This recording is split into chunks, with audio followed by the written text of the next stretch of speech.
को है, षड्यंत्र रचो और अगले को मात करो। तो चाहे लाक्षागृह हो, तो लाक्षागृह क्या था? एक षड्यंत्र था। शतरंज खेला गया, वो क्या था? षड्यंत्र था। तो उसको तो यही लगता है कि युद्ध के जो अलग अलग तरीके होते हैं उनमें एक तरीका यह भी है कि किसी के विरुद्ध षड्यंत्र रचो, उसमें उसको मारो। क्योंकि शस्त्र से मारना, सामने का वार करना हर किसी के ताकत की बात नहीं होती। कर्ण जैसे वीर लोग कहते हैं कि अगर तुमने लाक्षागृह में पांडवों को मारने की कोशिश की, उसकी बजाय तुम अगर आमने सामने की लड़ाई लड़ते और उसमें चाहे मैं हारता चाहे पांडव हारते, लेकिन फिर भी हम एक दूसरे पर गौरव कर सकते थे। लेकिन तुमने जिस तरीके से, हे शकुनी, जिस तरीके से तुमने लाक्षागृह का षड्यंत्र रचकर पांडवों को मारने की कोशिश की है, उसके कारण सारे वीर पुरुष तुम्हें हमेशा के लिए थूकेंगे। पर क्या किया जाए, उन लोगों ने तो तरीका ही एक सीख रखा है और वो है षड्यंत्र रचो। तो माया यानी कि साजिश रचना है। और आज की तारीख में लोगों में मायावी कषाय इतनी ज्यादा हावी हो गई है कि देरानी जेठानी के बीच में छल, सास बहू के बीच में छल, हर जेठानी अपनी अलमारी भरना चाहती है, हर देरानी अपने कमरे में अपना माल ले जाना चाहती है। मान लीजिए कि देरानी का भी एक लड़का है और जेठानी का भी एक लड़का है, पर दोनों अगर दूध डालेंगे अपने बच्चे के लिए तो कोशिश यही करेंगे कि मैं अपने बच्चे को मलाई डालूं, दूध के ऊपर की मलाई मैं अपने बच्चे को डालूं। ये क्या? ये छल है। छोटी छोटी साजिशें हैं ये। रसोई घर में साजिशें घुस गई हैं, व्यापार में साजिशें घुस गई हैं, दो भाइयों के कमरे में साजिशें घुस गई हैं। एक मकान, एक प्लॉट, लेकिन आधा फुट भी अगर मेरे कब्जे में ज्यादा आ सकता है तो मैं ज्यादा अपने कब्जे में कर लूं। ये सब क्या हो रहा है? ये सब माया कषाय का बहुत ज्यादा प्रभुत्व बढ़ रहा है। माया कषाय का बहुत ज्यादा प्रभुत्व बढ़ रहा है। सरलता खत्म हो गई लोगों के दिल से और माया बहुत ज्यादा हावी हो गई। ज्ञानी तो कहते हैं, सनातन धर्म तो कहते हैं कि माया ही मुख्य कारण है, व्यक्ति के भाव भ्रमण का मुख्य कारण माया है। महावीर कहते हैं मिथ्यात्व है, बुद्ध कहते हैं अविद्या है और शंकराचार्य कहते हैं माया है। वे माया से सारा संसार रचा है और सारे संसार के प्राणी माया से घिरे हुए हैं। तो तीसरा कषाय कौन सा? मुख्यतः माया। और चौथा कषाय है लोभ। ये सब अपने को घेर रहे हैं। ये चारों कषाय अपने को घेरे हुए हैं। जैसे माया हमें घेर कर रखती है, हमारे मन में छल प्रपंच की प्रेरणा देती है, वैसे ही लोभ है, परिग्रह बुद्धि को जन्म देती है।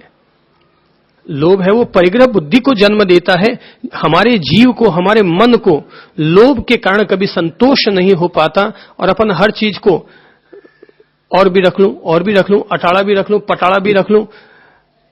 एक व्यक्ति को किसी चीज की जरूरत हो, वहां तक तो बात समझ में आती है, वो उसकी पूर्ति करे।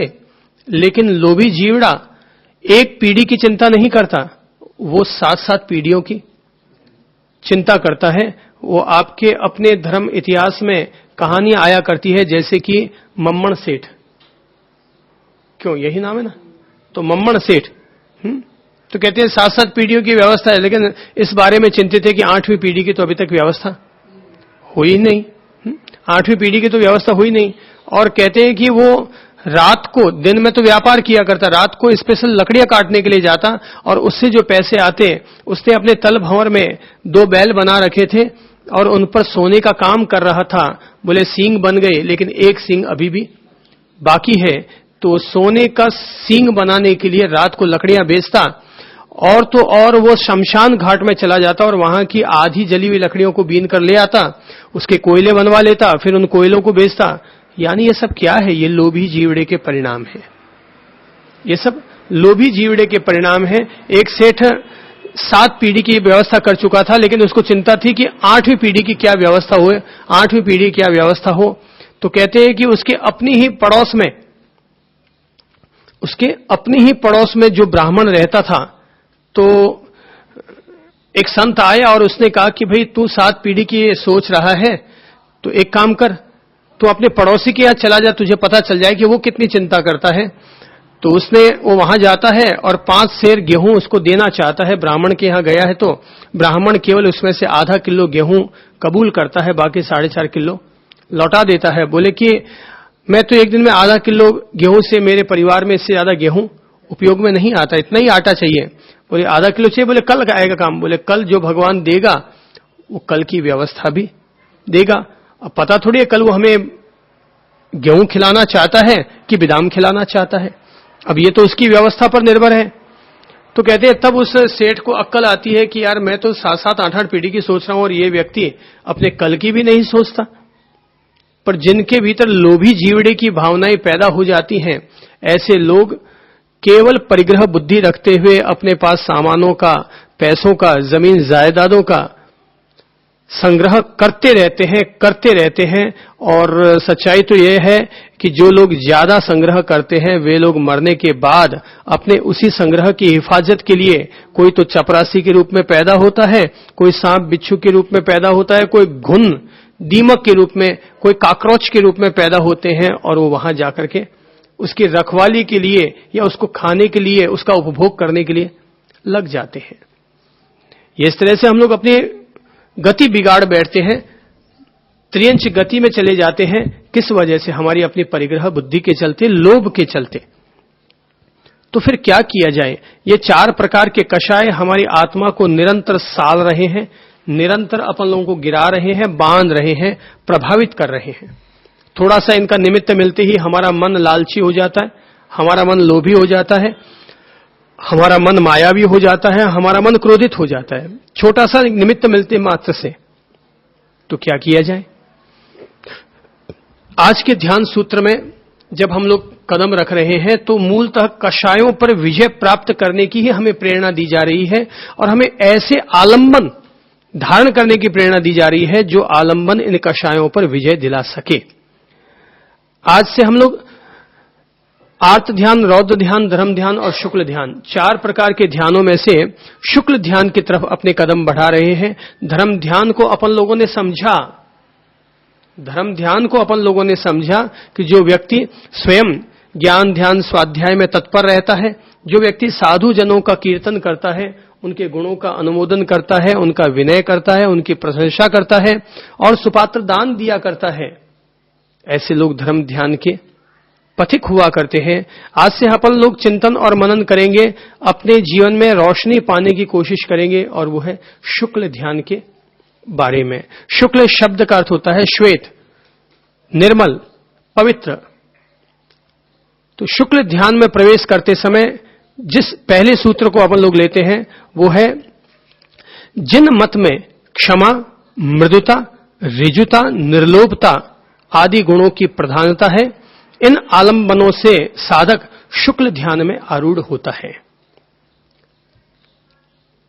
पहली बात तो यह है समझने जैसी कि सामान्य तौर पर ध्यान के मार्ग में जितने भी पंथ परंपराएं हैं, सारी पंथ परंपराओं ने आलंबन के रूप में, किसी ने मूर्ति को स्वीकार किया है, किसी ने दीपक को कबूल किया है, दीपक की महिमा गाइए कि दीपक की ज्योति पर त्राटक करो, उसको आलंबन बनाओ।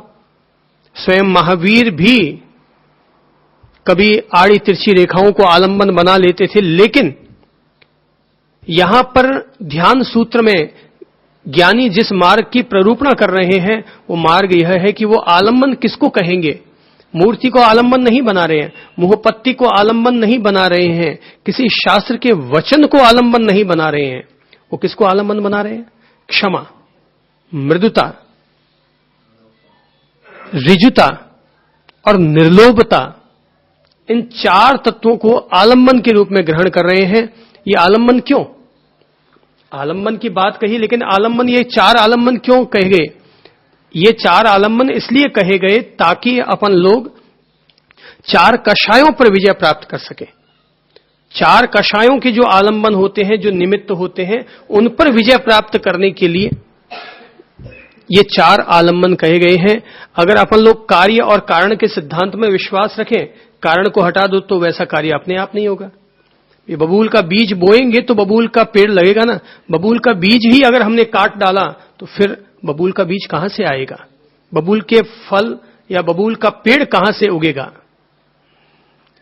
मूल कारण है, अगर हमारे पास बीज रहेंगे कषाय के तो कितना भी धर्म कर्म कर लो, लेकिन वापस वहीं का वहीं बंदा लौट के आ जाएगा जहां से उसने बैल की यात्रा शुरू की थी घाणी के बैल की यात्रा। अपन लोग जो शुरू करते हैं, जो मुहावरा कहलाता है घाणी के बैल का चलना, तो घाणी का बैल कितना भी चल ले लेकिन वहीं पड़ा रहता है। तो अपन लोग कितना भी धर्म कर्म कर लें, कोई आनी जानी नहीं होगी अगर कषाय हमारे भीतर प्रगाढ़ रहेंगे। तो अगर अपन लोगों के भीतर कषाय प्रगाढ़ रहेंगे तो कितना भी धर्म कर्म कर लो, कोई आनी जानी नहीं होगी। क्योंकि परिणाम में जब हम तराजू पर तौलेंगे तो दोनों के पलड़ों को देखेंगे तो इधर धर्म इधर कषाय, तो कषाय वाला पलड़ा ऐसा भारी होता है कि आग थोड़ी सी होती है लेकिन जब भड़क उठती है तो जितना भी अपन ने धर्म कर्म किया है सब पर पानी फेर देती है, जो भी धर्म कर्म किया है। इसीलिए तो कई बच्चे कह भी देते हैं, दादाजी आप मंदिर जाते हैं लेकिन दिन भर आखिर घर में आप हल्ला करते हैं, हाका हुका करते हैं, मंदिर नहीं जाओ तो इससे क्या फर्क पड़ता है। मंदिर गए और मंदिर जाने का परिणाम तुम्हारी आत्मा पर ना आया तो फिर मंदिर जाना हुआ कहां से? सामायिक की, और हमारी आत्मा में उसकी समता घटित न हुई तो सामायिक करने का औचित्य क्या हुआ? अगर कोई व्यक्ति संत बना और संत बनकर के भी शांति को धारण न कर पाया और वही हो हल्ला हुल्लड़बाजी कर रहा है तो संत बनने का मतलब क्या हुआ? कोई तो परिणाम हमारे जीवन में आना चाहिए ना। इसीलिए वो कहते हैं कि 4 प्रकार के कषायों को काटने के लिए तुम्हें 4 प्रकार के शुभ और शुक्ल आलंबन ग्रहण करने पड़ेंगे, और पहला आलंबन है क्षमा। तो क्षमा के द्वारा क्या करो, ये पहला आलंबन है। क्षमा के द्वारा क्रोध पर विजय प्राप्त करो। जितनी मात्रा में हम क्षमा को अपने जीवन में धारण करते चले जाएंगे उतनी मात्रा में क्रोध का कषाय अपने आप ही चला जाएगा। अभी क्रोध क्यों आता है? क्योंकि क्षमा हमारे भीतर नहीं है। अगर क्षमा होती तो क्रोध आता क्यों? अगर हमारे भीतर क्षमा की भावना होती, बच्चे ने गलती कर दी, कोई बात नहीं, क्षमा है हमारे दिल में, तो क्रोध आएगा ही नहीं। और क्षमा नहीं है, प्रेम भाव नहीं है, तो ध्यान रखिए केवल प्रेम भाव से नहीं होगा। एक पिता के मन में पुत्र के प्रति प्रेम तो होता है लेकिन क्षमा भाव नहीं होता, तो परिणाम स्वरूप प्रेम जब तक क्षमा तक नहीं पहुंचेगा तब तक वो क्रोध भी करता रहेगा। नकारात्मक और सकारात्मक दोनों भाव, दोनों संघर्ष उसके भीतर चलते रहेंगे। तो होना क्या चाहिए? पहले आलंबन हो, क्षमा भाव का आलंबन। क्रोध छोड़ने जाओगे तो क्रोध किसी से आज तक छूटा नहीं है, क्रोध हमेशा हावी रहता है। कोई भी व्यक्ति तभी तक शांत रहता है जब तक उसको क्रोध करने का निमित्त नहीं मिलता। क्रोध का निमित्त उपस्थित होने पर भी जो शांत रह जाए वही व्यक्ति सच्चा संत, सच्चा साधु पुरुष, सच्चा सज्जन पुरुष हुआ करता है। तो हमें किस